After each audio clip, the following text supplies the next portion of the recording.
Alors, aujourd'hui, nous allons voir l'importance des fonctions exécutives durant la petite enfance. Qu'est-ce que sont les fonctions exécutives? De planifier, d'organiser, de réguler notre comportement pour atteindre des objectifs. Alors, quels sont les différents composants des fonctions exécutives?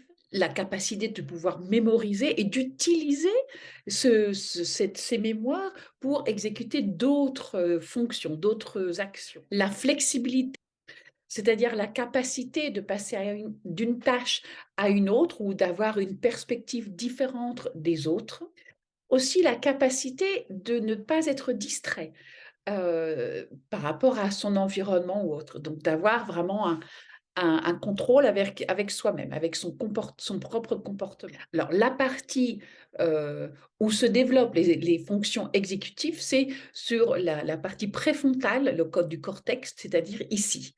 Juste derrière le front, juste derrière le front, les fonctions exécutives cérébrales ne sont pas développées avant un jeune adulte. C'est pour ça que c'est très important de donner énormément d'opportunités aux jeunes enfants de développer ces fonctions exécutives. Alors pourquoi c'est si important de développer les fonctions exécutives durant la petite enfance?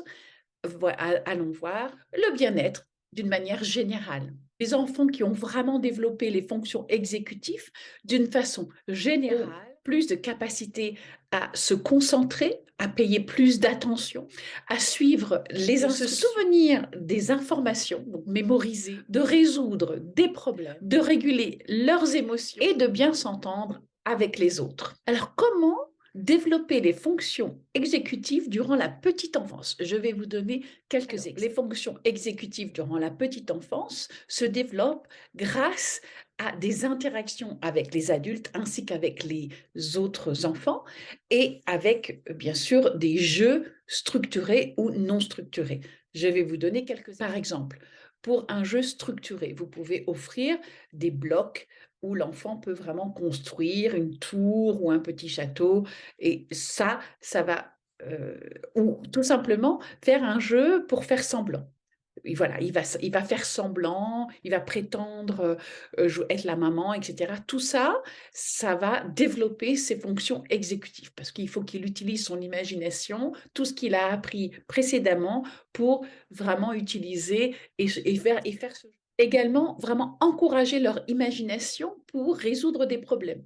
Parfois, quand ils jouent quand ils jouent tout simplement heu, ils prétendent de jouer, on peut observer l'enfant résoudre ses propres problèmes quand il y a, une situation difficile qu'il est en train de jouer, qu'il est en train de finalement, comme un acteur, hein. Donc il résout son propre problème et tout ça, bah, ça va lui apprendre de vraiment d'utiliser tout ce qu'il a observé dans sa vie, pour lui-même. Même si c'est à travers le jeu, finalement, il va pouvoir l'intégrer dans sa vie pour plus tard. Alors, offrir une routine claire, bien organisée pour que l'enfant lui-même apprenne à intégrer donc c'est une routine, à s'organiser dans sa vie, que ce soit le matin, on se brosse les dents, etc. Tout ça, ça va également l'aider à s'organiser, à planifier et à voir qu'on peut avoir une vie structurée et donc pouvoir lui-même structurer sa propre vie. Alors l'autocontrôle, ça peut être tout simplement apprendre à attendre, c'est ton tour, c'est pas ton tour. Donc tout ça, ça apprend à l'enfant.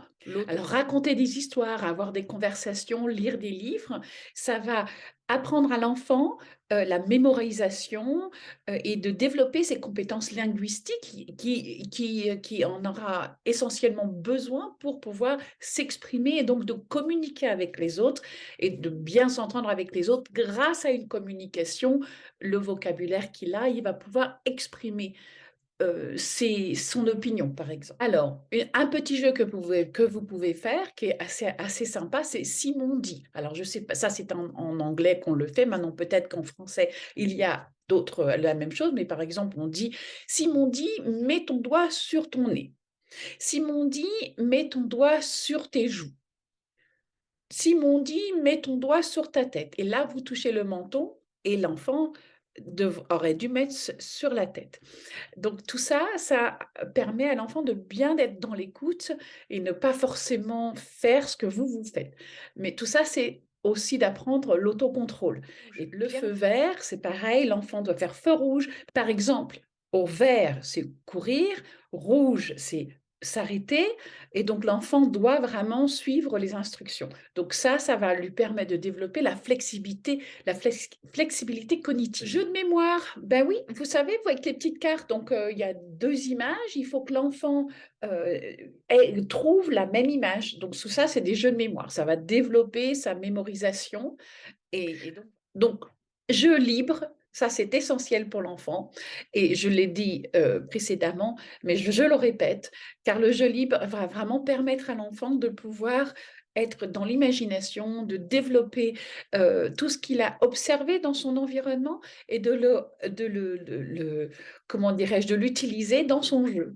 Parce que souvent quand on regarde, c'est assez rigolo de les voir, s'imaginer des choses. Donc, s'imaginer toute une scène et tout ça, ben, c'est essentiel pour développer leur. Voilà. Donc, merci beaucoup et j'espère de tout mon cœur que cette vidéo vous a permis de pouvoir mieux comprendre qu'est-ce que sont les fonctions exécutives et de donner plein d'opportunités à vos enfants d'utiliser, de développer ces fonctions exécutives. Au revoir, merci, au revoir.